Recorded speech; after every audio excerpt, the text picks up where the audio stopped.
Parfois dans sa vie, on est dans une impasse ou alors on vit un événement difficile qui nous donne ce sentiment en fait qu'on doit tout recommencer, qu'on doit redémarrer de zéro. Ça peut être par exemple une relation de couple qui se termine, une relation de couple où vous avez misé beaucoup d'espoir dessus et que ça se termine, ou un mariage qui se termine, donc un divorce. Ça peut être aussi un boulot qui s'arrête après plusieurs années, une entreprise que vous avez pris du temps à créer et qui s'arrête après plusieurs années, ou même si vous étiez salarié depuis peut-être 5 ans, 10 ans, 15 ans dans une entreprise et puis vous vous faites virer et donc que ça se termine. Ça peut être aussi un échec dans un projet majeur sur lequel vous travaillez depuis un certain temps. Et ce type d'événement, et il y en a d'autres, je vous ai donné une liste, mais ce n'est pas une liste exhaustive. Évidemment, les divorces, le fait de se faire virer après de nombreuses années, le fait que son entreprise coule, le fait qu'un projet s'arrête, c'est des choses qui sont assez difficiles à vivre. C'est des choses qui justement donnent ce sentiment d'impasse, donnent ce sentiment de redémarrage, mais ça peut être aussi tout un tas d'autres choses. Et dans cette vidéo, je voudrais vous donner 3 conseils pour pouvoir justement réussir à redémarrer. Comment faire finalement quand on se retrouve dans ce type de situation? Comment gérer ce type de situation? Vous allez voir que c'est des conseils simples, des conseils extrêmement applicables et qui vont vous permettre justement d'avancer. Le premier conseil, c'est de jamais oublier, même si comme je vous l'ai dit à demi-mot finalement, que ça ne reste qu'une impression. C'est-à-dire que, vous savez, on est des êtres d'émotion. C'est-à-dire que nos émotions nous font voir les choses d'une certaine façon. Moi, j'aime beaucoup prendre cet exemple, un petit peu comme des lunettes. Vous savez, les lunettes avant moi j'avais ce type de lunettes quand j'étais plus jeune, les lunettes qu'on pouvait mettre pour voir des choses en 3D, et il y avait des verres de couleur, ou si vous prenez des lunettes de soleil, vous avez des lunettes de soleil ou des lunettes tout simplement qui peuvent avoir des verres colorés qui peuvent être un petit peu jaunes, qui peuvent être un petit peu verts, ce genre de choses. Et donc, il faut voir les émotions exactement comme ça, comme des lunettes que vous mettez à un moment donné sur vous et qui vous font voir la réalité d'une certaine couleur.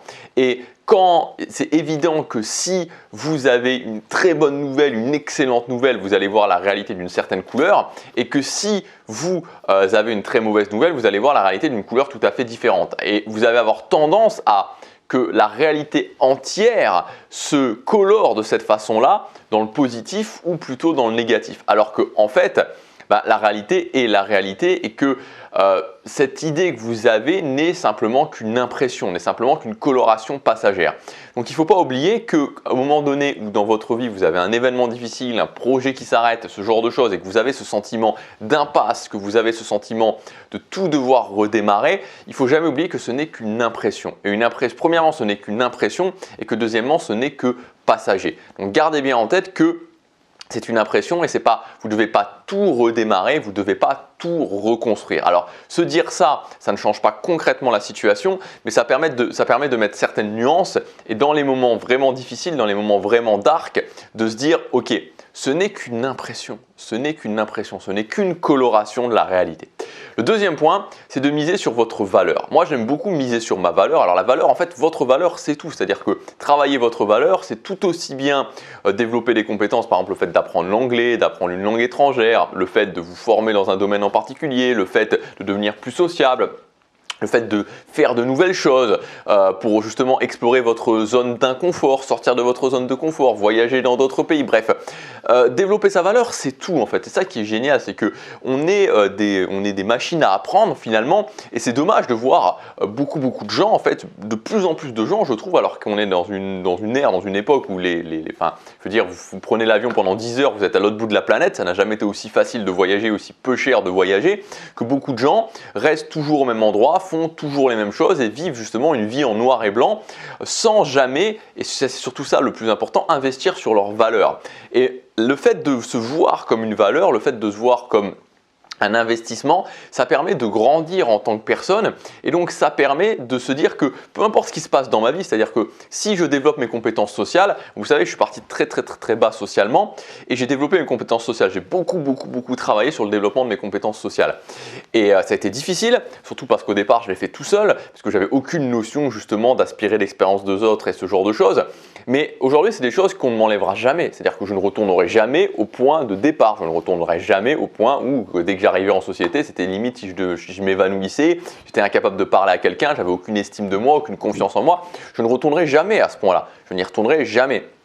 Et donc c'est très important de comprendre ça parce que quand vous développez vos capacités, quand vous développez votre valeur, peu importe votre valeur, on ne peut jamais vous l'enlever. On ne peut jamais, jamais, jamais vous l'enlever. Donc c'est la chose la plus sûre sur laquelle sur laquelle investir pour ne jamais vous retrouver justement dans ces situations où vous être dans une sorte de point de départ, c'est de développer votre valeur.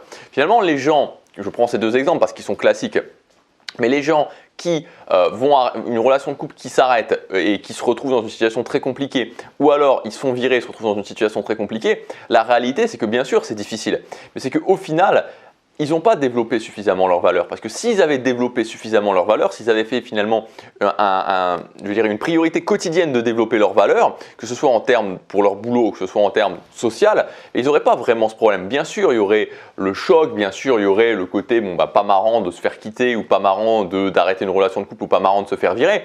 Mais au final, ça ne serait pas un si gros problème parce qu'ils se diraient j'ai suffisamment de valeur pour pouvoir retrouver quelqu'un, pour pouvoir retrouver un autre boulot. Là où ça devient un vrai problème, c'est quand justement il y a cette peur parce qu'on se dit je n'ai pas suffisamment investi sur moi, je n'ai pas suffisamment investi sur ma valeur et donc je ne suis pas capable de retrouver quelqu'un, je ne suis pas capable de retrouver un autre boulot. Le troisième point, c'est de se mettre quotidiennement dans le mouvement. C'est-à-dire qu'au quotidien, vous devez faire ce choix au-delà même des objectifs, au-delà même de ce que vous voulez atteindre entre le mouvement ou l'immobilisme. Le mouvement ou l'immobilisme. L'immobilisme, c'est faire des choses qui ne vont pas vous apporter, qui ne vont rien vous rapporter, qui n'ont pas d'importance pour vous. J'insiste là-dessus, on peut bouger au quotidien, on peut aller à son travail, on peut aller voir des amis, etc. Et pourtant être dans l'immobilisme. L'immobilisme, c'est le fait de faire des choses en mode semi-automatique et de ne pas nourrir les choses qui sont importantes pour nous. Le mouvement, c'est tout l'inverse. Le mouvement, on peut très bien rester assis sur un bureau pendant 7 heures et pourtant être dans le mouvement parce qu'on va travailler sur des projets qui sont très très importants pour nous. Donc vous devez faire ce choix au quotidien de vous mettre dans le mouvement, c'est-à-dire chaque jour d'avancer vers les choses qui sont importantes pour vous. Premièrement, c'est qu'une impression, ça va passer, c'est une coloration de la réalité. Deuxièmement, misez sur votre valeur, on ne pourra jamais, jamais vous le retirer. Troisièmement, choisissez au quotidien de vous mettre dans le mouvement et vous verrez que ça prendra pas si longtemps que ça d'emmener votre vie dans une nouvelle direction, dans une direction qui vous plaît et de sortir de ce que vous pensez, ce dont vous avez l'impression qui est une impasse ou un redémarrage. Je vous souhaite plein de succès. Je vous rappelle aussi que maintenant c'est presque la fin du méga pack, donc du méga pack du printemps. Vous avez 17 formations avec plus de 3000 € de réduction. Donc si aujourd'hui justement vous êtes dans cette situation-là, que vous voulez investir sur votre valeur, c'est le moment. Vous avez toutes les informations dans le premier lien dans la description. Je vous retrouve tout de suite de l'autre côté. Chaque jour compte.